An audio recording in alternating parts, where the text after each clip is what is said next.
Hi hello வணக்கம் நண்பர்களே, இது உங்கள் டெப்ஸ் தமிழ். இன்னைக்கு நம்ம பார்க்க போற படம் இந்த வருஷத்துல, அதாவது 2025ல லேட்டஸ்டா ரிலீஸ் ஆன கல்பிரிட்ன்ற ஒரு ஹாலிவுட் மர்டர் மிஸ்ட்ரி மூவியை தான் பார்க்க போறோம். சான்ஸே இல்லைங்க, இந்த மாதிரி ஒரு கதையும் அதுல வச்சிருக்க இப்படிப்பட்ட ட்விஸ்டையும் நம்ம எதிர்பார்த்திருக்கவே மாட்டோம். கல்பிரிட்ன்ற படத்தோட தலைப்பு இருக்கு இல்லீங்களா, அதுதான் படத்தோட கான்செப்டே. 27 வருஷத்துக்கு முன்னால 9 வயசு மதிக்கத்தக்க ஒரு சின்ன பொண்ணு கடத்தி கற்பழிச்சு கொலை பண்ணப்படுறா. அப்பவே இதுக்கு காரணம் இவன் தான் ஒருத்தவனை அரெஸ்ட் பண்ணி 27 வருஷமா ஜெயில வச்சிருந்து இப்ப அவன் மேல எந்த தப்பும் இல்ல, அவன் நிரபராதின்னு அவனை ரிலீஸ் பண்றாங்க. இவன் ரிலீஸ் ஆன கொஞ்ச நாள்லயே அப்ப நடந்த அதே பேட்டர்ன்ல இப்ப ஒரு கொலை நடக்குது. அப்ப எல்லாரோட சந்தேகமும் ரிலீஸ் ஆன இவன் பக்கம் தானே திரும்பும். சோ தான் பேரை காப்பாத்தி தான் நல்லவன்னு ப்ரூவ் பண்ணணும்ன்றதுக்காகவே ரிலீஸ் ஆனவனே உண்மையான கில்லரை தேட வேண்டியதா இருக்கு. இந்த இன்வெஸ்டிகேஷன் எங்கெங்கயோ போய் எவன் பக்கமோ திரும்பி கடைசியா நம்ம பிரெயின் ட்ரைன் ஆகிற மாதிரியான ஒரு ட்விஸ்டோட கில்லரை ரிவீல் பண்றதுதான் படத்தோட கதை. கடைசி வரைக்கும் பாருங்க, இந்த படத்தோட கிளைமேக்ஸ் தான் நீங்க எவ்வளவு பெரிய டிடெக்டிவ்னு உங்களை முடிவெடுக்க வைக்க போகுது. வாங்களேன், யார் தான் அந்த கில்லர் படத்துக்குள்ள போய் பாத்துருவோம். படத்தை ஓபன் பண்ணா கும் இருட்டு, ஒரு அடர்ந்த காட்டுக்குள்ள உடம்பு முழுக்க சூட்டு, அவன் மூஞ்சியே தெரியல. அப்படிப்பட்ட ஒருத்தவன் ஒரு சின்ன பொண்ணோட தலைமுடியை பிடிச்சி தர தர தர தரன்னு இழுத்துட்டு வரான். இங்க சீனை கட் பண்ணி 3 வாரத்துக்கு முன்னால நடந்த பிளாஷ்பேக்ல இருந்து காட்டுறாங்க. பிளாஷ்பேக் ஆரம்பிக்கிறது கோர்ட்ல. ஒரு கேஸ்னா கேஸ போட்டவங்க அதுல குற்றவாளின்னு 2 தரப்பு இருக்கும்ல.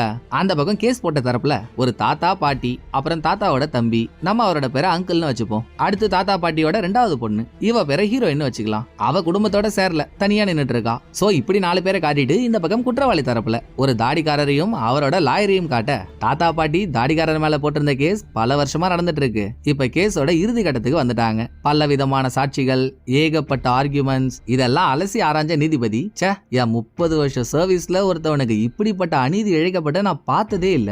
ஏன்பா தாடி, நீ பண்ணாத தப்புக்கு 27 வருஷமா ஜெயில இருந்திருக்க. அதுக்கு முதல்ல இந்த கோர்ட் வாங்கிட்ட மன்னிப்பு கேட்டுக்குதுப்பா. இப்ப கிடைச்சிருக்க புது எவிடன்ஸ் வச்சு நான் சொல்றேன், உன் மேல போடப்பட்ட கேஸ்ல, நீ தண்டனை அனுபவிச்ச கேஸ்ல நீ குற்றவாளி இல்ல, முழுக்க முழுக்க நிரபராதி. நான் உன்னை ரிலீஸ் பண்றேன், நீ ஃப்ரீயா வெளியே சுத்தலாம்னு ஜட்ஜ்மெண்ட் கொடுத்து கேஸ முடிச்சிடுறாரு. அதுக்கப்புறம் ரிப்போர்ட்டர் ஆளுங்களா கொடுக்குற இன்ஃபர்மேஷனை வச்சுதான் என்ன கேஸ்ன்றதே நமக்கு தெரியுது. 27 இயர்ஸ் பேக் 9 வயசான கட்ரினான்ற ஒரு பொண்ணை கற்பழிச்சு கொலை பண்ணிருக்காங்க. அப்ப இருந்த சாட்சிகள் எல்லாமே தாடிக்கு எதிராக இருந்திருக்கு. சோ தாடி தான் இந்த கேஸ்ல குற்றவாளின்னு அவரை அரெஸ்ட் பண்ணிட்டாங்க. இவ்வளோ வருஷம் கழிச்சு இப்பதான் புதுசா ஒன்று வெளியே வந்திருக்கு. அப்போ தாடிக்கு எதிராக இருந்த சாட்சிகள் எல்லாமே ஃபேக்கு. கேஸை முடிக்கிறதுக்காக போலீஸ் தான் இந்த சாட்சிகள் எல்லாம் ஃபேக்கா உருவாக்கி இருக்காங்க. சோ தாடி எந்த தப்பும் பண்ணலன்னு சொல்லி இப்போ தாடியை ரிலீஸ் பண்ணிட்டாங்க. அதான் எந்த தப்பும் இல்லைன்னு சொல்லிட்டாங்களே. இனிமேல் இந்த ஆளை நம்ம ஹீரோனே கூப்பிடுவோம். ஹீரோ ரிலீஸ் ஆன கையோட ஹீரோவை கார்ல கூட்டிட்டு வந்த அவரோட லாயர், ஜி நீங்க ஜெயில இருந்து சம்பாரிச்ச காசு எல்லாத்தையும் உங்களுக்குன்னு ஒரு அக்கௌண்ட் கிரியேட் பண்ணி அதில் போட்டு வச்சிருக்கேன். நீங்க யூஸ் பண்றதுக்கு புதுசா ஒரு போனையும் வாங்கி வச்சிருக்கேன், புடிங்க. அப்புறம் வெளியே வந்துட்டீங்க, முதல் வேலையா என்ன பண்ணலாம்னு நினைக்கிறீங்கன்னு லாயர் கேட்டதும் ஹீரோ அவரோட அம்மாவை பார்க்கணும்னு கேக்குறாரு. நேரா அம்மா கிட்டையும் போயிட்டு, மா வண்டமாவன் புள்ள கோர்ட்டே என்ன நல்லவன் ரிலீஸ் பண்ணிடுச்சுமா அப்படின்னு ஹீரோ அன்பா பேசினா, அட முக்கிய புள்ளி மொல்ல மாதிரி நீயா, நீதான் என் புள்ள இல்லன்னு அன்னைக்கே நான் அவனை தலைமொழிகிட்டேன்ல, எதுக்கு என் முன்னால வந்து நிக்கிற, இனிமேல் நான் உன்னை பார்க்கவே கூடாது, மரியாதையா ஓடிடுன்னு விரட்டி அனுப்புறாங்க. சோ கோர்ட் ஒருத்தவன நல்லவன்னு சொல்லியும் எவ்வளவு வருஷமா ஹீரோ ஜெயில இருந்ததுனால சொந்த அம்மாவே ஹீரோவை நல்லவன் ஒத்துக்கல. இதுல எங்க இருந்து ஊர் நம்ப போகுது. சோ நீங்க இந்த ஊர்ல இருக்க வரைக்கும் உங்களை கொலகாரன்னு குத்திக்கிட்டே இருப்பானுங்க. அதான் நீங்க ஜெயில சம்பாரிச்ச காசு இருக்குல்ல, அதை எடுத்துக்கிட்டு வெளியூர்ல எங்கேயாவது போயிட்டு செட்டில் ஆயிடுங்க அப்படின்னு லாயர் அட்வைஸ் கொடுத்தோம். No no no no no no no no, இது ஏன் ஊருங்க, இதை விட்டுட்டு நான் எங்க போறது, சின்ன வயசுல இருந்து நான் இங்கதான் வளர்ந்தேன், அதுவும் சந்தோஷமா வளர்ந்தேன். இதை தவிர எனக்கு வேற என்ன இடம் தெரியும், நான் இங்க இருந்து எங்கேயும் போக மாட்டேங்க, என்ன ஆனாலும் சரி. இந்த ஊர் மக்களுக்கு நான் நல்லவன்னு ப்ரூவ் பண்ணாம நான் ஓயவே மாட்டேன். நீங்க என்ன இந்த ஹோட்டல்ல டிராப் பண்ணிட்டு கிளம்புங்க, மிச்சத்தை நான் பாத்துக்கிறேன் அப்படின்னு ஹீரோ சொல்ல, அன்னைக்கு நைட்டு ஹீரோ ஒரு ஹோட்டல்லே ஸ்டே பண்ணிடுறாரு. மறுநாள் சுதந்திர காற்ற சாச்சிக்கிட்டே ஒரு காபி ஷாப்புக்கு போக, உள்ள போய் ஒரு சிப்பு பீரு கூட ஹீரோ குடிக்கலங்க. அதுக்குள்ள காபி ஷாப்போட மேனேஜர் வேலை செய்யற லேடி கிட்ட சொல்லி ஹீரோவை வெளியே போக சொல்றான். அப்பவும் ஹீரோ சுத்தி உட்காந்துருக்க சில பேர்கிட்ட சொல்றாரு, ஏங்க இப்படி என்ன பாடா படுத்துறீங்க, அதான் கோர்ட்டே என்ன நல்லவன் ரிலீஸ் பண்ணிடுச்சு, நீங்க நினைக்கிற மாதிரியான ஆள் நான் இல்லங்க அப்படின்னு புலம்பிக்கிட்டே வெளியே வந்து தங்கி இருக்க ரூம் வாசலுக்கு போனதும் டோர்ல யாரோ ஒரு வீட்டு அட்ரஸ் ஒட்டி வச்சிருக்காங்க. அது ஹீரோயின் வீட்டு அட்ரஸ். ஹீரோயினோட தங்கச்சியை தான் ஹீரோ கற்பழிச்சு கொலை பண்ணிட்டாருன்னே கேஸ். என்னதான் ஹீரோயினோட குடும்ப ஹீரோ மேல காண்டா இருந்தாலும் ஹீரோயினுக்கு அந்த காண்டு இல்ல. ஏன்னா சின்ன வயசுல ஹீரோயின், அவ தங்கச்சி, ஹீரோ 3 பேரும் ஒன்னா சேர்ந்து வளர்ந்தவங்க தான். சின்ன வயசுல தான் பார்த்த ஹீரோ அப்படிப்பட்ட வேலைலாம் பாத்திருக்க மாட்டான்னு ஹீரோயின் நம்புறா. சோ ஹீரோயின் அவ வீட்டுக்கு ஹீரோவை வெல்கம் பண்ணி 2 பேரும் பேசிட்டு இருக்கும் போது ஒரு ட்விஸ்ட கொடுக்குறா. ஹீரோ, நான் உன்னை பார்க்க நிறைய தடவை ஜெயிலுக்கு வந்தேன், வரும்போதெல்லாம் உங்ககிட்ட சொன்னல என் தங்கச்சியை நீ கொலை பண்ணிருக்க மாட்ட, வேற யாரோ தான் கொலை பண்ணிருப்பாங்கன்ட்டு. எனக்கு என்னமோ அது என் அப்பாவா தான் இருக்கும்னு சந்தேகமா இருக்குடா. அந்த டைம்ல என் அப்பா அப்பாவோட நடவடிக்கையே சரி இருக்காது. பிளஸ் என் தங்கச்சியோட பாடியை கண்டுபிடிச்சதே நான் தானே. நான் பாடியை கண்டுபிடிக்கிறப்போ கொஞ்சம் தூரத்துல யாரோ கிரைம் சீனை விட்டு நடந்து போனாங்க. சின்ன வயசுல பார்த்தேன். அன்னையில இருந்து இன்னைக்கு வரைக்கும் நானும் அது யாரா இருக்கும்னு எவ்வளவோ யோசிச்சு பாக்குறேன். ஞாபகமே வர மாட்டேங்குதுடா. இது வரைக்கும் அது யாரா இருப்பான்னு நான் தனியா தேடிட்டு இருந்தேன். இப்பதான் நீ வந்துட்டல்ல, வாயேன் நம்ம 2 பேரும் சேர்ந்தது யாருன்னு கண்டுபிடிப்போம் அப்படின்னு ஹீரோயின் ரெக்வஸ்ட் பண்ணதும், அடா அதுக்கு தானமா நானும் வெயிட் பண்றேன்.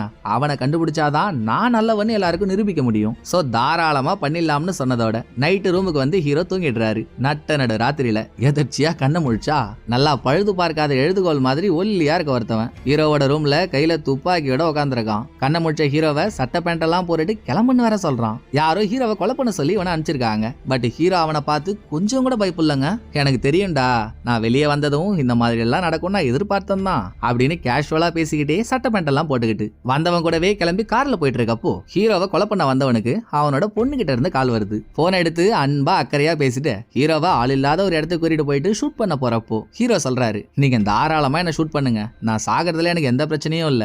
எப்ப நான் பண்ணாத தப்புக்கு என்ன ஜெயில போட்டானுங்களோ அப்பவே நான் செத்துட்டேன். ஆனா நீங்களும் சரி, என்ன கொலை பண்ணவங்களை அனுப்பி விட்டாங்கல்ல அவங்களும் சரி, ஒண்ணு மட்டும் புரிஞ்சுக்கோங்க, என்ன கொலை பண்றதுனால இங்க எதுவும் முடியாது. உண்மையான கொலைகாரன் இன்னமும் வெளியே தான் சுத்திட்டு இருக்கான். நான் ஒத்துக்கிறேன், கட்ரினா கேஸ்ல போலீஸ் என்ன அரெஸ்ட் பண்ணி என்கொயரி பண்ணும்போது நான் தான் அந்த கொலையை பண்ணேன்னு கன்ஃபஸ் பண்ணந்தான். பின்ன பண்ணாம எப்படிங்க இருக்க முடியும்? போலீஸ் என்ன எப்படி விசாரிச்சாங்கன்னு தெரியுமா?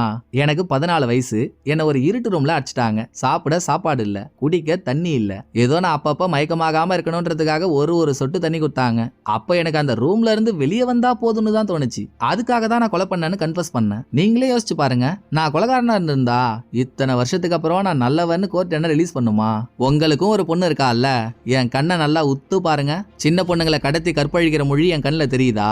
இவ்வளோ ஏங்க, இப்ப நினைச்சா கூட உங்க கையில இருக்க துப்பாக்கியை புடுங்கி என்னால அவங்கள கொலை பண்ண முடியும். ஆனா நான் அதை பண்ண மாட்டேன் அப்படின்னு ஹீரோ கான்பிடண்டா பேசினதும் ஹீரோவை கொலை பண்ண வந்தவன் ஹீரோவை கொஞ்சம் நக்கல் பண்றான். வக்காலி அடுத்த செகண்டே ஹீரோ சொன்ன மாதிரியா அவன் கையில இருந்து துப்பாக்கியை புடுங்கி கெத்து காட்டுறாருங்க. இவனே மிரண்டுறானா பாத்துக்கோங்களேன். பட் ஹீரோ திரும்ப துப்பாக்கியை அவன் கையிலேயே கொடுத்துட்டு, நான் திரும்ப அதான் சொல்றேன், நான் சாகிறதுனால எனக்கு கவலை இல்ல. உண்மையாவே நான் தான் கட்ரினாவை கற்பழிச்சு கொலை பண்ணிருப்பேன்னு உங்களுக்கு தோணுச்சுன்னா நீங்க என்ன தாராளமா ஷூட் பண்ணலாம்னு ஹீரோ. இந்த மடியில் கனமில்லை வழியில் பயமில்லைன்னு ஒரு பழமொழி சொல்லுவாங்கல்ல, அதுக்கேத்த மாதிரி என் மேல எந்த தப்பும் இல்லைன்னு உறுதியா நின்னதும் கொலை பண்ண வந்தவனே ஹீரோவை நம்பி, சரிடா எப்பா நீ வந்து தொலை, நான் உன்னை ஏத்தனை இடத்துலயே இறக்கி விட்டுறேன். ஆனா ஒன்னுடா, நான் உன்னை கொலை பண்ணலன்றதுக்காக என்னை அனுப்பி விட்டவங்க சும்மா இருக்க மாட்டாங்க. உன்னை கொலை பண்ண வேற யாரையாவது அனுப்பிக்கிட்டே தான் இருப்பாங்க. நீ ஊரை விட்டு போறதுதான் நல்லதுன்னு இவனுமே சொல்றான். இது என் ஊரு, என்னால எங்கேயும் போக முடியாது, நான் நல்லவன்னு ப்ரூவ் பண்ணியே தீர்வன்னு ஹீரோ ஒத்த காலில் நிக்கிறாரு. அப்புறம் ஓன் தலையெழுத்து யாரால மாத்த முடியும்னு ஹீரோவை ஏத்தன ஹோட்டல் வாசல்லே இறக்கி விட்டுட்டு கொலை பண்ண வந்தவன் கார் எடுத்துட்டு போனதும் ஹீரோ ரூமுக்குள்ள போல வெளியே இருந்த சைக்கிள் ஒன்னு எடுத்துக்கிட்டு ஒரு காட்டுக்குள்ள போயிட்டு சைக்கிளை கீழே போட்டுட்டு இவரும் கீழே படுத்து மேல ஆகாசத்தை பார்த்து ரசிச்சிட்டு இருக்காரு. கூடவே சின்ன வயசா இருக்கும்போது ஹீரோ அப்ப இறந்து போன கட்ரினா, இவங்க 2 பேரும் ஒன்னா சேர்ந்து விளையாடுற மாதிரியான பிளாஷ்பேக்கையும் சேர்த்து யோசிச்சுட்டு இருக்க. அடுத்த 2 நாள் கழிச்சு படத்தோட கதையவே சூடாகிற மாதிரி ஒரு கலவரமான ட்விஸ்ட். எப்படி 27 வருஷத்துக்கு முன்னால ஒரு பேட்டர்ன்ல கட்ரினா கொலை பண்ணப்பட்டாலோ அதே பேட்டர்ன்ல இப்ப இசபெல்லான்ற ஒரு பொண்ணு கொலை பண்ணப்பட்டு அவளும் சின்ன பொண்ணு தான், அவளோட டெட் பாடி கிடைக்குது. ஊர் மக்கள் எல்லாரோட சந்தேகமும் ஹீரோ மேலதான். ஹீரோ அரெஸ்ட் ஆகி ஜெயிலுக்கு போனதுக்கு அப்புறம் கட்ரினா மாதிரி இந்த ஊர்ல வேற எந்த சின்ன பொண்ணுங்களோட கொலையும் நடக்கல. இப்போதான் ரிலீஸ் ஆன 2வது நாள்லயே ஒரு கொலை நடந்திருக்கு. சோ அதுக்கு ஹீரோ தான் காரணம்னு ஊர் மக்கள் ஷெரீஃப்ட்ட கம்ப்ளைண்ட் பண்ணதும் ஹீரோவை ஸ்டேஷன் கூட்டிட்டு வந்து விசாரிக்கிறதுக்கு ஷெரீஃப் ஒரு போலீஸையும் ஹீரோ கிட்ட அனுப்புறாரு. அதுவுமே ஒரு ட்விஸ்ட் தான். வர போலீஸ் வேற யாரும் இல்ல, 2 நாளைக்கு முன்னால ஒருத்தவன் ஹீரோவை கொலை பண்ண வந்தான்ல அவன் ஒரு போலீஸுங்க. இந்த ஆள் ஹீரோவை ஸ்டேஷன் கூட்டிட்டு வந்து ஷெரீஃப் ஹீரோ கிட்ட என்கொயரி பண்றாரு. சொல்லுப்பா சர்ச்சைக்குரிய எச்சக்கலை, 2 நாளைக்கு முன்னால நைட்டு இந்த டைம்ல இருந்து காலையில இந்த டைம் வரைக்கும் எங்க இருந்தான்னு ஷெரீஃப் கேட்டதும், அதையே என்கிட்ட கேக்குறீங்க, உங்க ஆபீசர்ட்ட போய் கேளுங்க, அவர் தான் என்ன நைட்டு கொல்றதுக்காக ஒரு இடத்துக்கு கூட்டிட்டு போனாரு. அப்புறம் அவருக்கே நான் நல்லவன்னு தெரிஞ்சு என்ன கொலை பண்ணாம திரும்ப கூட்டிட்டு வந்து விட்டாரு அப்படின்னு ஹீரோ அந்த போலீஸ் யாருன்னு சொல்லல, மறைமுகமா ஒரு போலீஸ் கூட தான் இருந்தேன்னு சொன்னதும், என்னடா என்கிட்டயே புழுவை பாக்குறியான்னு ஷெரீஃப் மிரட்டினா, என் வாழ்க்கையில நான் ஒரே ஒரு தடவை தாங்க போய் சொல்லியிருக்கேன், அது கட்ரினாவை நான் தான் கொலை பண்ணேன்னு கன்ஃபஸ் பண்ணது. இன்னமும் ஏன்டா அந்த பொய்ய சொன்னோன்னு வருத்தப்பட்டு இருக்கேன். இனிமேல் நான் பொய் சொல்ற மாதிரி இல்ல, நான் சொல்றது முழுக்க உண்மை இப்படின்னு ஹீரோ சொல்ல, சரி ஒருத்தன் உன்னை கொலை பண்ண கூட்டிட்டு போனா காலையில வரைக்கும் அவன் கூட தான் இருந்தியான்னு ஷெரீஃப் கேட்டதும் இதுக்கு ஹீரோ சொல்ற பதில் நமக்கே கொஞ்சம் ஆச்சரியமா தான் இருக்கு. ஆக்சுவலா ஹீரோ என்ன பண்ணாரு, போலீஸ் ஹீரோவை இறக்கி விட்டு போனதும் ஹீரோ சைக்கிள் எடுத்துக்கிட்டு எங்கேயோ போனாரு. இல்ல. பட் ஷெரீப் கிட்ட அதை சொல்லல. என்ன அவர் ரூம் வாசல்ல இறக்கி விட்டாரு, நான் உள்ள போய் தூங்கிட்டேன், காலையில 9 மணிக்கு தான் எழுந்தேன்னு போய் சொல்றாரு. ஏன் எதுக்குன்னு தெரியல. அதுக்குள்ளேயே ஹீரோவோட லாயர் வந்து, என் கிளைண்ட்டுக்கு எதிராக அவங்கள்ட்ட ஏதாவது சாட்சி இருக்கா, இல்ல அப்புறம் ஏன் இவர் அரெஸ்ட் பண்ணி வச்சிருக்கீங்கன்னு லாயருக்கான தோரணையை காட்டி ஹீரோவை வெளியே கூட்டிட்டு வந்துடுறாங்க. இதுக்கு மேல ஹீரோ வெளியே தங்கினா டேஞ்சர். சோ ஹீரோயினே முன்னால வந்து, நீங்க ஹீரோவை என் வீட்டுக்கு கூட்டிட்டு வாங்க, அவன் இங்கே தங்கிட்டோம் அப்படின்னு லாயர் கிட்ட சொல்லியிருக்கா. சோ லாயர் ஹீரோவை அங்க கூட்டிட்டு போயிட்டு இருக்கா. அதே டைம் ஊர் ஒஞ்சாலும் இந்த கட்ரினாவோட அம்மாவான ஆயா ஓயாது போல ஊர் மொத்தத்தையும் திரட்டி, மக்களே நம்ம எல்லாருக்கும் தெரியும், அப்ப என் பொண்ணை கொலை பண்ண அதே ஹீரோ தான் இப்ப இசபெல்லாவையும் கொலை பண்ணிருக்கான்ட்டு. ஆனா போலீஸ் அவனை அரெஸ்ட் பண்ணி வச்சும் ரிலீஸ் பண்ணிருக்காங்க. இதை நம்ம சும்மா விடக்கூடாது, ஹீரோவை அரெஸ்ட் பண்ற வரைக்கும் நம்ம போராட்டம் தொடரணும்னு ஊர் மக்களுக்கு உசுப்பு போட்டுட்டு இருக்கு. இதுக்கு அடுத்த சீன்ல அங்க ஹீரோயினோட வீட்டுக்கு ஹீரோ போனதும், ஏற்கனவே ஹீரோயின் சொன்னால எனக்கு நடக்கிற கொலைகள் என் அப்பா தான் பண்ணிருப்பாரோன்னு சந்தேகமா இருக்குன்ட்டு. இதை தெரிஞ்சுக்கணும்னா முதல்ல அவர் இருக்க வீட்டுக்குள்ள போய் இவங்களுக்கு தேவைப்படுற மாதிரி எவிடன்ஸ் ஏதாவது கிடைக்குதான்னு பாக்கணும். அத லாயர் சொல்ல ஹீரோயினும் போய் தேடுறதா ஒத்துக்கிறா. அப்படியே இங்க ஹீரோயின் அவ அப்பா மேல சந்தேகப்படுறா இல்லையா, அந்த தாத்தாவை காட்ட தாத்தாவுக்கு எப்படியோ அடிபட்டு அந்த ஆளோட கையில இருந்து ரத்தமா வந்துட்டு இருக்கு. என்ன ஆச்சுன்னு பாட்டி வந்து கேட்கும்போது, நான் கார்டன் வேலை பார்த்துட்டு இருந்தோமா, அப்ப தவறி கீழே விழுந்துட்டேன், ஒரு மெட்டீரியல் கையில கிழிச்சுக்கிச்சுன்னு தாத்தா சொல்ல பாட்டி தாத்தாவுக்கு கட்டு போட்டுட்டு இருக்கு. கொய்யால தாத்தாவுக்கு இந்த வயசுலயும் என்ன ஜல்சா கேக்குதுன்றீங்க. கட்டு போட்டுட்டு இருக்க பாட்டியை கட்டி அணைக்கும் போது பாட்டி ஒரே ஸ்ட்ரோக்ல தாத்தாவை தள்ளி விட்டுட்டு, இதை நம்ம ஏற்கனவே பேசி வச்சது தானே, செத்த நம்ம பொண்ணுக்கான நியாயம் என்னைக்கு கிடைக்குதோ அன்னைக்கு தான் நம்ம ரெண்டு பேருக்குள்ள டஸ் பிஸ், அது வரைக்கும் நம்ம ரெண்டு பேருக்குள்ள எதுவும் கிடையாதுன்னு பாட்டி முட்டுக்கட்டை போடுது. ஏண்டி கட்டையில போற வயசாயிடுச்சு, இன்னும் காத்துருன்னா எவ்வளவு நாள் காத்திருக்கிறது அப்படின்னு பல வருஷமா தேவைப்பட்டது கிடைக்காம தாத்தாவுக்குள்ள ஒரு வெறி. இந்த பக்கம் பாட்டியோட வீட்டுக்கு வந்த ஷெரீப் தேவையில்லாம பாட்டி ஊர் மக்கள் எல்லாம் உசுப்பேத்தி விட்டு, அது ஷெரீஃபுக்கு தானே தலைவலியா வந்திருக்கு.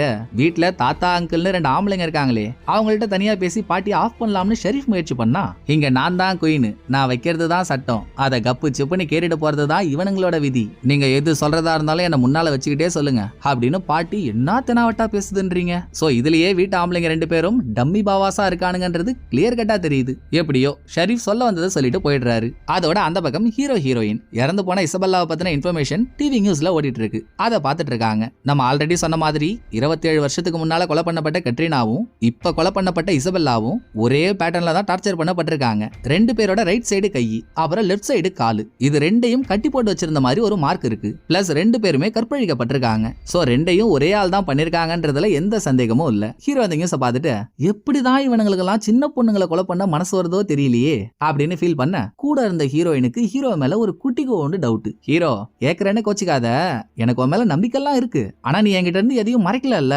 ஏன்னா எப்போ நான் கட்ரினாவை பத்தி உங்ககிட்ட பேச ட்ரை பண்ணாலும் நீ என் கண்ணை பார்த்தே பேச மாட்ற.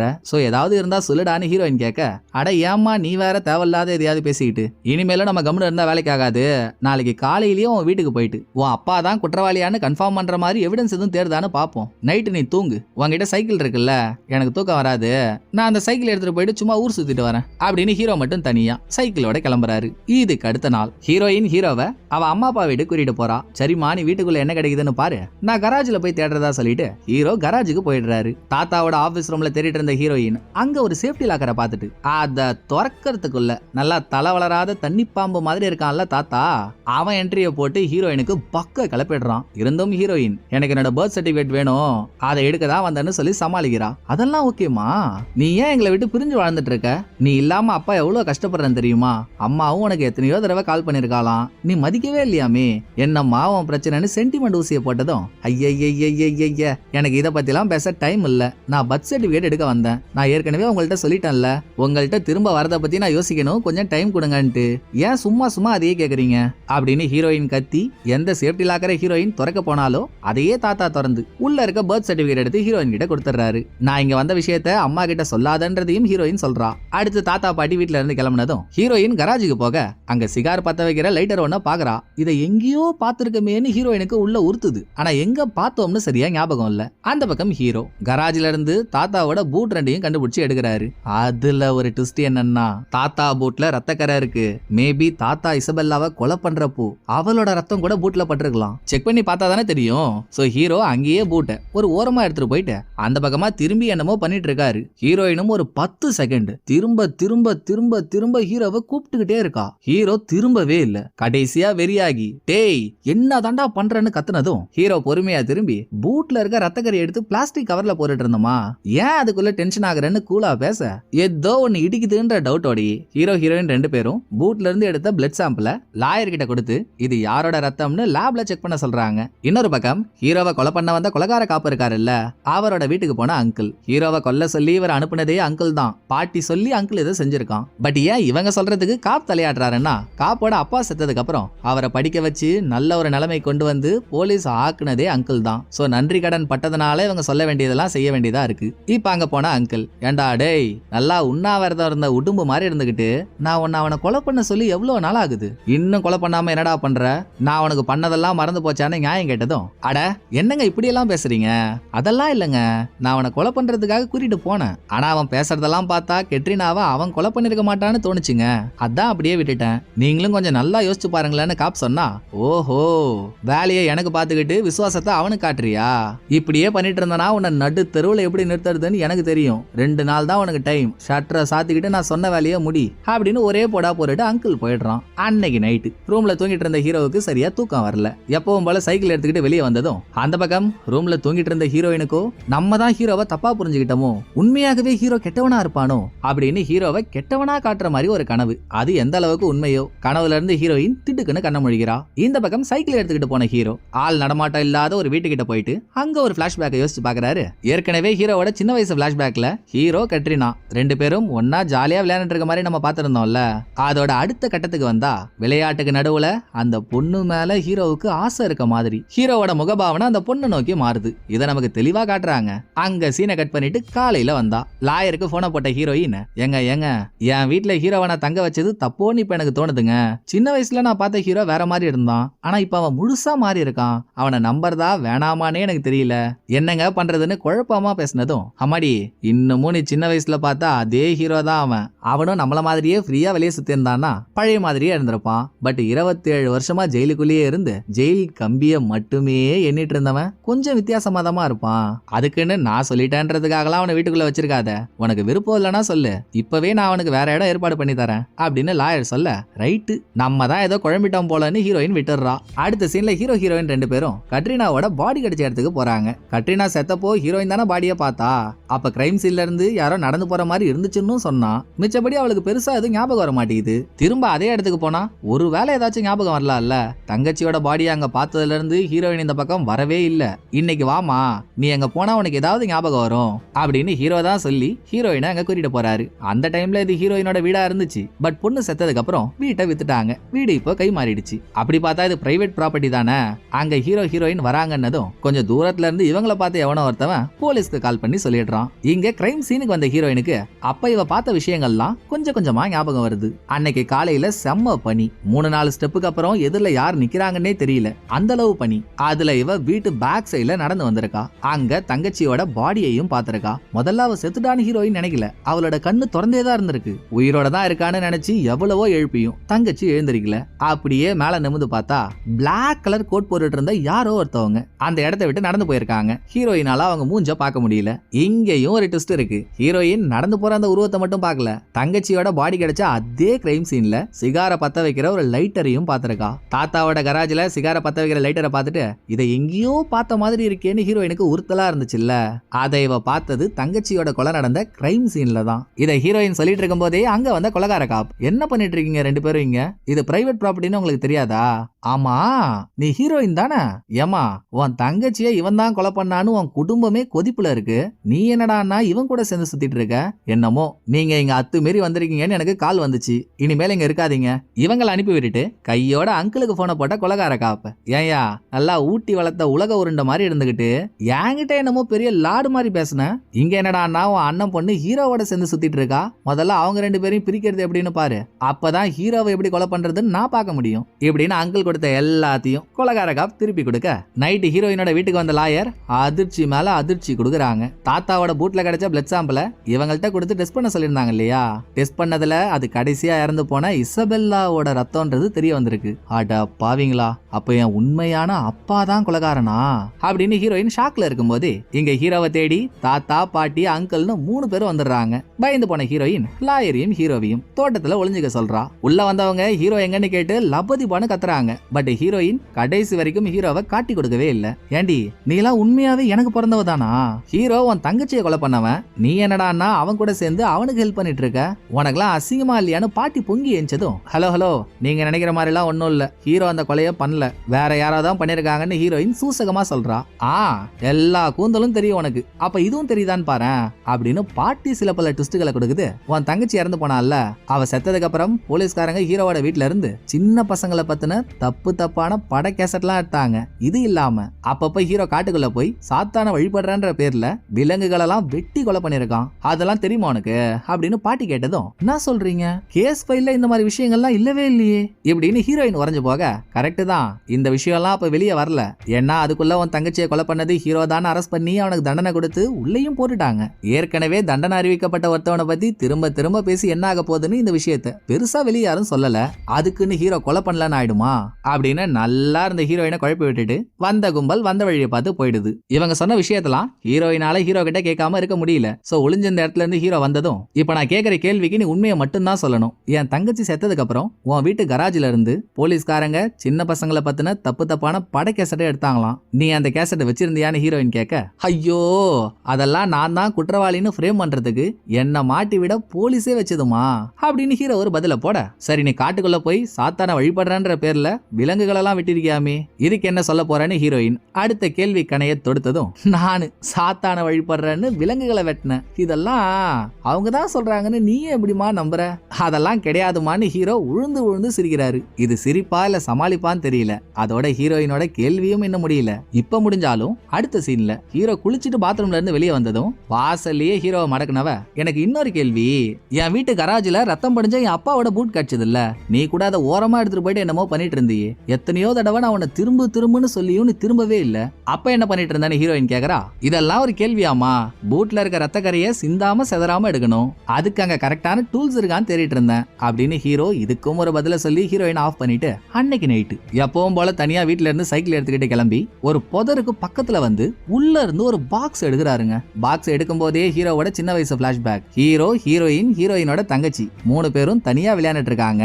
அப்ப அவங்கள விட்டு தனியா பிரிஞ்சு வந்த ஹீரோ ஒரு இடத்துல நின்னு வாயில சிகார வச்சு அதை பத்த வைக்க ட்ரை பண்ணிட்டு இருக்கப்போ அந்த இடத்துக்கு பக்கத்துல பாக்ஸ் ஒன்னு ஹீரோவுக்கு கிடைச்சிருக்கு. இதே பாக்ஸ் தான் பிரசன்ட்ல ஹீரோ புதர்ல இருந்து எடுக்கிறாப்பல. பாக்ஸுக்குள்ள என்ன இருந்துச்சோ இதெல்லாம் காட்டிட்டு அந்த பக்கம் ஹீரோயின் கிட்ட போனா தூங்கிட்டு இருந்த ஹீரோயினுக்கு போன தடவை மாதிரியே ஹீரோ கெட்டவன் தான்ற பாணியில ஒரு கனவு வருது. அலறி போய் கண்ணை முழிகிறா. அதுக்கப்புறம் ஹீரோ, ஹீரோயின் 2 பேரும் சேர்ந்து கொலகார காப்பை மீட் பண்ணி தாத்தாவோட பூட்ல இருந்து எடுத்த ரத்தம் இசபெல்லாவோட ரத்தம்ன்றது தெரிஞ்சிச்சு இல்லையா, அதுக்கான எவிடன்ஸ் ஃபைல் அவர்கிட்ட கொடுத்துட்டு, ஏதோ எங்களால முடிஞ்சது இந்த விஷயத்த கண்டுபிடிச்சிருக்கோங்க, உங்களை நம்பி தான் கொடுக்குறோம், நீங்க தான் அதை ஷெரீஃப் கிட்ட எடுத்து சொல்லி உங்க சைட்ல நீங்களும் ஒரு செக் பண்ணி எது உண்மை எது பொய்ன்ற விஷயத்த வெளியே கொண்டு வரணும் அப்படின்னு 2 பேரும் கோரிக்கை வைக்க, இங்க நடந்துட்டு இருக்க விஷயத்த தூரத்துல கார்ல உட்காந்து தாத்தாவும் அங்கிளும் பாத்துட்டு இருக்காங்க.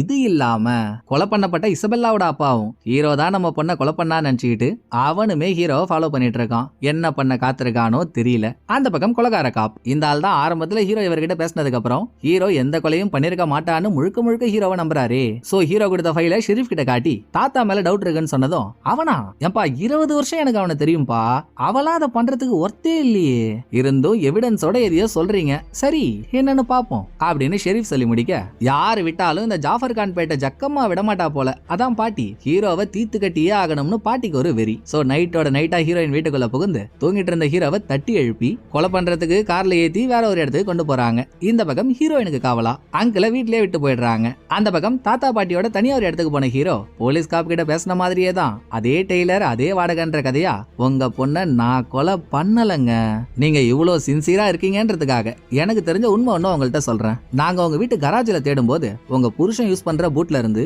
இசபெல்லாவோட ரத்த கரை எங்களுக்கு கிடைச்சது. நாங்க அதை ஷெரீஃப்ட கூட கொடுத்திருக்கோம். அதை வச்சு பார்த்தா உங்க புருஷன் தான் உண்மையான கொலைகாரனா இருக்கணும். இப்ப நடந்த இசபெல்லாவோட கொலையில மட்டும் இல்ல, 27 வருஷத்துக்கு முன்னால நடந்த அவன் சொந்த பொண்ணோட கொலையிலையும் அவன் தான் குற்றவாளியா இருக்கணும் அப்படின்னு ஹீரோ உண்மையை போட்டு உடைச்சதும், அடப்படுபாவி உனக்கு நான் என்னடா பண்ண, செவனேன்னு இருக்க என்ன என் பொண்ண நான் தான் கொலை பண்ணன்ற, ஏமா இதெல்லாம் கேட்டுக்கிட்டு நீ சும்மா இருக்கியே, போட்டு தள்ளுமா அவனை அப்படின்னு தாத்தா கதற கதற, நான் எல்லாத்தையும் சொல்றதாங்க உங்கள்ட்டையும் சொல்றேன், உங்க கையில இருக்க துப்பாக்கியை நான் புடுங்கி உங்க 2 பேரையும் போட்டு தள்ளுறதுக்கு 2 செகண்ட் ஆகாது, வீணா அதை என்ன பண்ண வச்சிடாதீங்கன்னு சொல்லி துப்பாக்கியையும் மாசா புடுங்கின ஹீரோ பாட்டியை கட்டி பிடிச்சி, உங்க பொண்ணை இழந்துட்டு நீங்க எவ்வளவு வருத்தப்படுறீங்கன்றது எனக்கு தெரியும், என்னால புரிஞ்சுக்க முடியுது, நிச்சயமா ஒரு நாள் உங்களுக்கு இந்த வழியில இருந்து விடுதலை கிடைக்கும், ஆனா அதுக்கு நீங்க சரியான ஆளை பழி வாங்கணும்ல, நான் உங்க பொண்ணை கொலை பண்ணல, என்ன கொலை பண்ணாலும் உண்மையான கில்லர் வெளியவே தான் சுத்திட்டு இருப்பான், அதை கொஞ்சம் புரிஞ்சுக்க முயற்சி பண்ணுங்க இப்படின்னு சொல்லிட்டு ஹீரோ அங்க இருந்து எஸ் ஆயிடுறாரு. அடுத்து பாட்டி தாத்தாவை போட்டு இன்னமா டார்ச்சர் பண்ணுது. யோ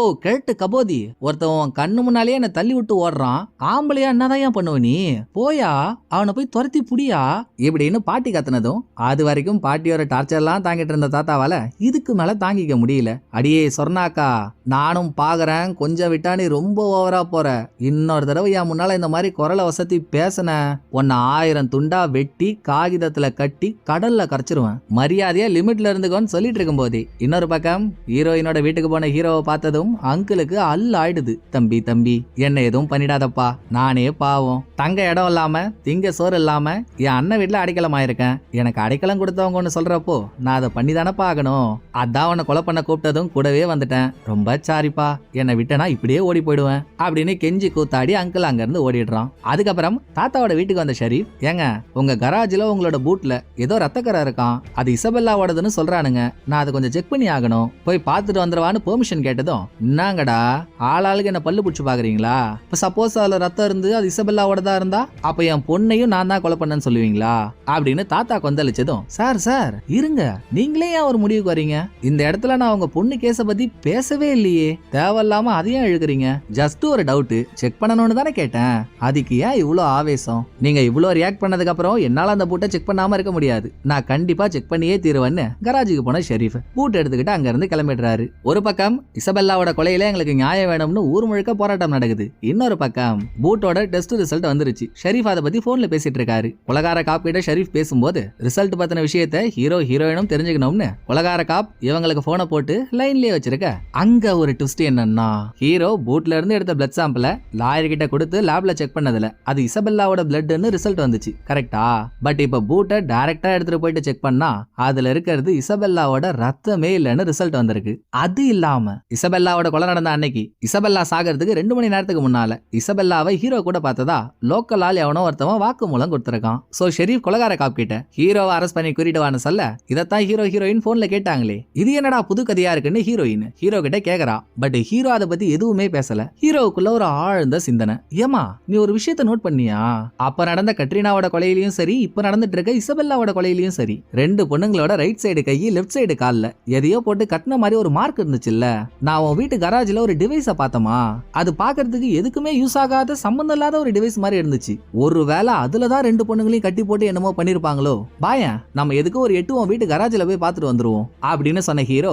இது கூடவே அதுக்கு முன்னால நான் உன்கிட்ட ஒரு உண்மையை சொல்லணுமா, ஒரு விஷயத்துல உன்கிட்டயும் போலீஸ் கிட்டையும் நான் உண்மையா இல்ல, இசபெல்லாவோட கொலை நடந்த அன்னைக்கு நைட்டும் சரி உன்கிட்ட டெய்லியும் உன்னோட சைக்கிள் எடுத்துக்கிட்டு சும்மா வெளியே போறேன்னு சொன்னல அன்னைக்கும் சரி நான் போனது இந்த வீட்டுக்கு தான், ஒரு பாழடைஞ்ச வீட்டுக்கு. நைட்டு நேரத்துல ஹீரோயினை கூட்டிட்டு வர அந்த வீட்டோட கதவு மொத்தமும் சாத்தானோட சிம்பிளியா வரைஞ்சு வச்சிருக்காங்க. ஹீரோயின்லாம் அரண்டு போயிடுறா, போச்சு இவன் நம்மள முடிக்க தான் இங்க கூட்டிட்டு வந்துட்டான் போலன்னு. அட ஏம்மா நீ வேற சும்மா காமெடி பண்ணிக்கிட்டு, அது எவனோ விளையாட்டு பசங்க வரைஞ்சு வச்சிருக்கானுங்க, இது என் அம்மாவோட வீடுமா, நான் ஜெயிலுக்கு போறதுக்கு முன்னால நானும் என் அம்மாவும் இந்த வீட்டுல தான் இருந்தோம், உனக்கு தெரியாதா என்ன, நான் ஜெயில சம்பாரிச்ச காசு மொத்தத்தையும் வச்சு லாயர் கிட்ட சொல்லி இந்த வீட்டை வாங்கிட்டேன், எல்லாம் சரியானதுக்கு அப்புறம் இங்க ஸ்விம்மிங் பூலோட இன்னும் பெரிய வீடு கட்டி எனக்கு தெரிஞ்ச எல்லாரையும் டெய்லியும் கூப்பிட்டு பார்ட்டி கொடுக்கணும்னு எனக்கு பெரிய ஆசை, அதான் நைட் ஆனாலே இங்க வந்து இந்த வீட்டையே பார்த்துட்டு இருப்பேன், உள்ளவா இன்னொரு சர்ப்ரைஸும் இருக்கு அப்படின்னு ஹீரோயினை உள்ள கூட்டிட்டு போயிட்டு அவளுக்காக செஞ்சு வச்சிருக்க ஒரு செயின் எடுத்து ஹீரோயின் கிட்ட கொடுக்கறாரு. ஜெயில இருக்கும்போது நகைசையெல்லாம் ஹீரோ கத்துக்கிட்டாரு போல. இதுக்குள்ள ஹீரோயின் என்னமோ ஏதோன்னு நினைச்சு பயந்துட்டா. இப்படி இவங்களுக்குள்ள ஒரு ரொமான்ஸ் ஓடிட்டு இருக்க அந்த பக்கம் நல்லா வயசான வால்பாறை யானை மாதிரி ஒருத்தர் இருப்பால அங்கிள், அவன் என்ன பண்ணிடுறான், கொலகார காப் அவர் பொண்ணோட வெளியே கடைக்கு போயிட்டு திரும்ப வீட்டுக்கு வரப்போ வீட்டு வாசல்லையே வச்சு அவரோட பொண்ணை கடத்திடுறான். அதோட கடத்திட்டு போகும்போதே நான் சொன்ன மாதிரி ஹீரோவை இன்னும் கொஞ்ச நேரத்துல நீ கொலை பண்ணல உன் பொண்ணை உயிரோட பார்க்க முடியாதுன்னு கொலகார காப்ப மிரட்டிட்டு தான் போறான். அது முடிய இந்த பக்கம் தாத்தா பாட்டியோட வீட்டுக்கு வந்த ஹீரோயினும் இவங்க சந்தேகப்படுற விஷயத்த சொல்லி கராஜுக்கு போய் இதுக்கு முன்னால ஹீரோ பார்த்த டிவைஸ பிரிச்சு பேன் பார்த்ததும் ஹீரோ சொன்ன மாதிரியே சின்ன பொண்ணுங்க ஹைட் கொஞ்சம் கம்மியா தானே இருப்பாங்க, சின்ன வயசு பசங்களோட ரைட் சைடு கையையும் லெஃப்ட் சைடு காலையும் கட்டி போடுறதுக்கான செட்டப் அந்த டிவைஸ்ல இருக்கு. இத பார்த்ததும் எல்லாரோட கண்ணும் தாத்தா பக்கம் திரும்ப தாத்தா சரண்டர் ஆயிடுறாரு. ஐயோ இது என்னோட டிவைஸே இல்ல, அங்கிள் தான் அதை எடுத்து வந்து வச்சான்னு தாத்தா சொன்னதும் அப்ப அவன் தான் அந்த கல்பிரிட்டா இப்படின்னு மொத்த பேரும் ஷாக் ஆகும் போதே பொண்ணை தேடி கொலகார காப் வந்துடுறாரு. அங்கிள் கராஜ்ல இருக்க இந்த டிவைஸை யூஸ் பண்ணி தான் மொத 2 பொண்ணுங்களையும் கட்டி போட்டு டார்ச்சர் பண்ணிருக்கான்றப்போ இதே மாதிரி இன்னொரு டிவைஸ் அவங்கிட்ட இருக்கணும். ஏன்னா இப்ப இன்னொரு பொண்ணை கடத்தி கொண்டு போயிருக்கானே அந்த பொண்ணை கட்டி போட இன்னொரு டிவைஸ் வேணும் இல்லையா, சோ அந்த மாதிரி டிவைஸ் அவன் எந்த இடத்துல வச்சு யூஸ் பண்ணுவான், உங்களுக்கு உங்களுக்கு எதுவும் தெரிஞ்சா சொல்லுங்கன்னு ஹீரோ தாத்தா கிட்ட கேட்கும்போது, தாத்தா அங்கிள் ஷெரீப் எப்பவுமே ஒரு குப்பை கிடங்குல உட்காந்து சரக்கு அடிப்பாங்க, அங்கதான் போயிருப்பான்னு தாத்தா சொல்ல, அந்த பக்கம் அங்கிள் உடம்பு முழுக்க கவர் பண்ற மாதிரி கருப்பு கலர் சூட் ஒண்ணு போட்டுக்கிட்டு கொலகார காப்போட பொண்ண தலைமுடிய பிடிச்சி இழுத்துட்டு போறான். இதுதான் நம்ம ஓப்பனிங்ல பார்த்த சீனு. அதோட தாத்தா சொன்ன குப்பை கிடங்குல வச்சு கராஜ்ல நம்ம பார்த்த டிவைஸ் மாதிரியே அங்க ஒரு டிவைஸ் இருக்கு. அதுல இந்த பொண்ணோட ரைட் சைடு கையையும் லெஃப்ட் சைடு காலையும் கட்டி போட்டு வச்சிருக்கான். இது நடந்துட்டு இருக்கும் போதே விறுவிறுன்னு எல்லாரும் இங்க வந்துடுறாங்க. பொண்ணு கிடைச்சா போதும்னு கொலகார பொண்ணை காப்பாத்தி கொண்டு போயிடுறான். அடுத்து பாட்டி அங்கிள் கிட்ட நாக்க புடுங்குற மாதிரி கேட்டுச்சு பாருங்க கேள்வி. உன்னை எத்தனை நாள் என் வீட்டுக்குள்ள உட்கார வச்சு நான் சோறு போட்டிருப்பேன், தின்ன சோத்துக்காகவாச்சு கொஞ்சமாச்சு நன்றியா இருக்கிறது இல்ல, இந்த டிவைஸை யூஸ் பண்ணி தான் என் பொண்ணை கொலை பண்ணியா அப்படின்னு பாட்டி கேட்க, கொலையா நானா? ஆஹா, நீங்க நினைக்கிற மாதிரி எல்லாம் இல்ல. இது இதை நான் எப்படி சொல்றது, இந்த டிவைஸ பலான விஷயத்தையே கொஞ்சம் டிஃபரெண்டா பண்றதுக்காக நான் வச்சிருக்கேன், மிச்சபடி நீங்க தப்பா நினைக்கிற மாதிரி எல்லாம் ஒண்ணும் இல்ல அப்படின்னு அங்கிள் அலற. சரிடா அப்பா, நீ சொல்ற மாதிரி பலான விஷயத்த கொஞ்சம் வித்தியாசமா பண்ண இதை வச்சிருக்கேன்னே வச்சுப்போம். நீ பலான விஷயத்த யார் கூட பண்ணுவ? உன் வயசு லேடிஸ் இல்ல அதை விட கொஞ்சம் வயசு கம்மியான பொண்ணு, அப்படிதானே? ஆனா ஏன் இந்த டிவைஸ் சின்ன பொண்ணுங்களை கட்டி போடுற சைஸ்ல இருக்கு? அப்ப நீ என்கிட்ட போய் சொல்ற, பாம்புன்னு தெரியாம உன்னை பாலூட்டி வளர்த்த மாத்தியா? என்னதான்டா கால்ல போறதை எடுத்து தலையிலே அடிச்சுக்கணும் அப்படின்னு அந்த ஸ்பாட்லயே பாட்டி எடுத்துட்டு போன ஷாட் கன்னால அங்கிளோட கிளியையும் தலையையும் சுட்டு கிழிச்சிடுறாங்க. ஒரு வழியா கொலகாரம் ஒழிஞ்சிட்டான். எல்லாம் முடிஞ்சதுராயப்பான்னு ஹீரோயின் அந்த இடத்த விட்டு வெளியே நடந்து வரப்போ திடீர்னு இவங்களுக்கு பின்னால வந்து யாரோ ஒருத்தவங்க ஹீரோயின் அடிச்சு போட்டுட்டு ஹீரோவை தூக்கிட்டு போறாங்க. வேற யாரு? கொலை பண்ணப்பட்ட இசபெல்லாவோட அப்பா தான். இன்னமும் ஹீரோ தான் கொலகாரன் நினைச்சுக்கிட்டு ஹீரோவை தூக்கிட்டு போயிட்டு அவன் சொந்தக்காரங்களுக்கு முன்னால வச்சு நாரா கிழிக்கிறான். அதுக்குள்ள ரோட்ல விழுந்து கிடந்த ஹீரோயினை பார்த்த தாத்தா பாட்டி என்ன ஆச்சுன்னு தெரிஞ்சுக்கிட்டு ஹீரோவை அடிக்கிற இடத்துக்கு போயிட்டு, டேய் டேய் டேய் டேய், நீங்க நினைக்கிற மாதிரி ஹீரோ அவங்க பொண்ணை கொலை பண்ணலடா, அவன் வேற ஒருத்தவன்டா அப்படின்னு சொல்லி ஹீரோவை காப்பாத்துறாங்க. அடுத்து டவுன் மொத்தமும் ஹீரோ நினைச்ச மாதிரியே ஹீரோவை நல்லவன் நம்பிடுது. கொஞ்ச நாள் ஹாஸ்பிட்டல்ல ட்ரீட்மெண்ட் எடுத்துக்கிட்ட ஹீரோவும் உடம்பு தேறி வந்துடுறாரு. அப்படியே 3 மாசம் கழிச்சு போறாங்க. இங்க தாங்க ஒரு வேற லெவலான ட்விஸ்ட். டிவில நியூஸ் ஒண்ணு ஓடிட்டு இருக்கு. ஹீரோயின் அதை கேட்டுட்டு இருக்கா. 9 வயசு மதிக்கத்தக்க ஒரு பொண்ணை எப்படி கட்ரினா இசபெல்லா இவங்க 2 பேரையும் கொலை பண்ணாங்களோ அதே பேட்டர்ன்ல கொலை பண்ணிருக்கிறதா சொல்றாங்க. அந்த 2 கொலையையும் பண்ணது அங்கிள் தான் கண்டுபிடிச்சு அவனை போட்டே தள்ளியாச்சு. அப்படி இருக்கும்போது அதே பேட்டர்ன்ல கொலை நடந்திருக்குன்னா ஒன்னு கொலைகாரன் அங்கிள் இல்லாம இருக்கணும், அப்படி இல்லனா அங்கிளை காப்பி கேட் பண்ணி எவனோ ஒருத்தவன் இந்த கொலையை பண்ணணும். இது ரெண்டுமே இல்லனா உண்மையான கொலைகாரன் ஹீரோவா தான் இருக்கணும்னு நியூஸ் ஓடிட்டு இருக்க ஹீரோ ஹீரோயினுக்கு பின்னால வந்து நிக்க அதோட படத்தோட கதையை முடிகிறானுங்க. நான் இன்ட்ரோலயே உங்கள்கிட்ட சொன்னல, படத்தோட கிளைமேக்ஸ் தான் உங்களை எவ்வளவு பெரிய டிடெக்டிவ்னு முடிவெடுக்க வைக்க போகுதுன்னு. படத்துல கொலைகாரன் யாருன்னு சரியா சொல்லல, எனக்குமே தெரியாது. நம்ம படத்துல பார்த்த விஷயங்களை வச்சு நம்மளாத கண்டுபிடிச்சிக்க வேண்டியதுதான். சோ இப்ப ஹீரோ எதனால கொலைகாரனா இருப்பான், எதனால கொலைகாரனா இருக்க மாட்டான்னு எனக்கு தெரிஞ்ச விஷயங்களை தனித்தனியா சொல்றேன். அதை வச்சு நீங்க என்ன நினைக்கிறீங்கன்றத சொல்லுங்க. ஃபர்ஸ்ட் ஹீரோ ஏன் கொலைகாரனா இருப்பான்றதுக்கான காரணத்தை பார்ப்போம். 1, ஹீரோவோட சின்ன வயசு பிளாஷ்பேக்ல ஹீரோ கூட விளையாண்டுட்டு இருந்த கட்ரினா மேல ஹீரோவுக்கு ஆசை வர மாதிரி நம்ம பார்த்தோம். அந்த ஆசையே பேராசையா மாறி இவனை கூட கற்பழிச்சு கொலை பண்ணிருக்கலாம். 2வது, கொலைகார காப் ஹீரோவை கொலை பண்றதுக்காக கூட்டிட்டு போயிட்டு கொலை பண்ணாமலே ஹோட்டல் வாசல்ல விட்டு போயிட்டாரு. அன்னைக்கு ஹீரோ ரூமுக்கு போகாம வெளியே தானே எங்கேயோ போனா. பட் விசாரணையில நான் ரூம்ல தூங்கிட்டு இருந்ததா ஷெரீப் கிட்ட போய் சொன்னான். அதோட இதே நைட் கொலை பண்ணப்பட்ட இசபெல்லாவோட ஹீரோவை பார்த்ததா லோக்கலால் எவனோ ஒருத்தவன் சொல்லியிருக்கான்ல. சோ அன்னைக்கு நைட்டு ஹீரோ இசபெல்லாவை கொலை பண்ணிருக்க நிறைய வாய்ப்பு இருக்கு. 3வது, தாத்தாவோட கராஜ்ல ரத்தம் படிஞ்ச ஷூ எடுத்து அதுல இருக்க பிளட் சாம்பிள் எடுக்கிறதா ஹீரோ அந்த பக்கமா திரும்பி என்னமோ பண்ணான்ல, அவன் என்ன பண்ணான்றது ஆண்டவனுக்கு தான் வெளிச்சம். ஒருவேளை வரும்போதே இசபெல்லாவோட ரத்தத்தை கையோட எடுத்துட்டு வந்து அதை ஷூல இருந்து எடுக்கிற மாதிரி அந்த பக்கமா திரும்பி இசபெல்லாவோட பிளட் சாம்பிளை கேரி பேக்ல போட்டு இதைத்தான் நான் பூட்ல இருந்து எடுத்தேன்னு போய் சொல்லிருக்கலாம். அடுத்து, சின்ன பொண்ணுங்களை எந்த டிவைஸை யூஸ் பண்ணி கட்டி போடுறதா ஹீரோ சொன்னானோ அந்த டிவைஸ் தாத்தாவோட கராஜ்ல எத்தனையோ நாளா இருக்கு. எல்லாரும் அதை வெறும் பெட்டின்னு தான் நினைச்சிட்டு இருந்தாங்க.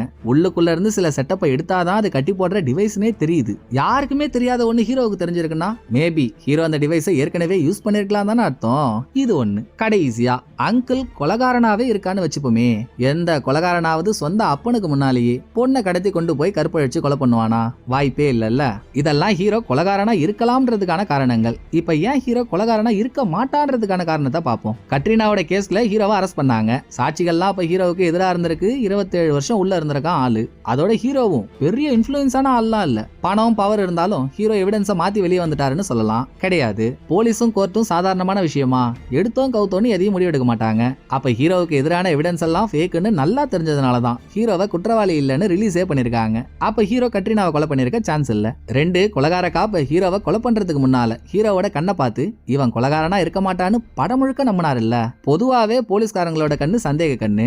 அந்த சந்தேக கண்ணோட இன்னொரு கண்ணை பார்த்து இவன் கொலகாரனா இருக்க மாட்டாருன்னு நம்பினாருன்னா அதுல ஒரு லாஜிக்கும் இருக்கணும், இருக்கணும், உண்மையும் இருக்கணும். அடுத்து இசபெல்லாவோட கொலை நடந்த அன்னைக்கு ஹீரோவையும் இசபெல்லாவையும் ஒன்னா பார்த்ததா லோக்கலால் எவனோ ஒருத்தவன் சொல்லியிருக்கான். ஆனா அவனை யாருன்னு காட்டல. ஊரே தான் ஹீரோவுக்கு விரோதியா இருக்கே. சோ ஹீரோவை மாட்டி விடணும்ன்றதுக்காக வேணும்னே கூட யாரோ அந்த பொய்ய சொல்லியிருக்கலாம். அன்னைக்கு நைட்டு என்ன நடந்துச்சுன்னு எக்ஸாக்டா யாருக்கும் தெரியாது. இதுக்கப்புறம் ஷெரீஃபும் தாத்தாவும் ஜிகிடி தோஸ்து. உண்மையாவே கராஜில இருந்த தாத்தாவோட பூட்ல இசபெல்லாவோட ரத்தமே இருந்து தாத்தாவை காப்பாத்தணும்ன்றதுக்காக ஷெரீஃப் கூட போய் சொல்லிருக்கலாம். எல்லாத்துக்கும் மேல ஹீரோ கொலைகாரனா இருக்க மாட்டான்றதுக்கு ஒரு சாலிட் ரீசன் என்ன தெரியுங்களா? நீ தாண்டா கட்ரினாவை கொலை பண்ணன்னு 27 வருஷம் ஹீரோவை உள்ள போட்டு அப்புறம் நிரபராதின்னு ரிலீஸ் பண்ணிருக்காங்க.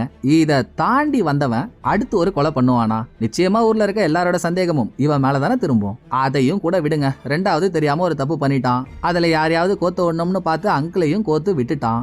இவ்வளவு நடந்தும் மூணாவதா ஒரு கொலை பண்ணுவானா? எந்த முட்டா பையனும் பண்ண மாட்டான். சோ நான் சொன்ன காரணங்கள்லாம் வச்சு ஹீரோ தான் உண்மையான கில்லரா, இல்ல அங்கிள் உண்மையான கில்லரா இருந்து அவன் செத்ததுக்கு அப்புறம் யாராவது அந்த கொலையை காப்பி கேட் பண்ணிருக்காங்களா? இதுல நீங்க என்ன நினைக்கிறீங்களோ அதை மறக்காம கமெண்ட்ல தட்டி விட்டு போங்க. அவ்வளவுதான், படமும் முடிஞ்சது, விடுகதையும் முடிஞ்சது. இன்று போய் அடுத்த வீடியோவில் சந்திக்கிறேன். அது வரைக்கும் உங்களை ரொம்ப ரொம்ப ரொம்ப ரொம்ப மிஸ் பண்ண போகும் உங்கள் நான். டாடா, பாய்.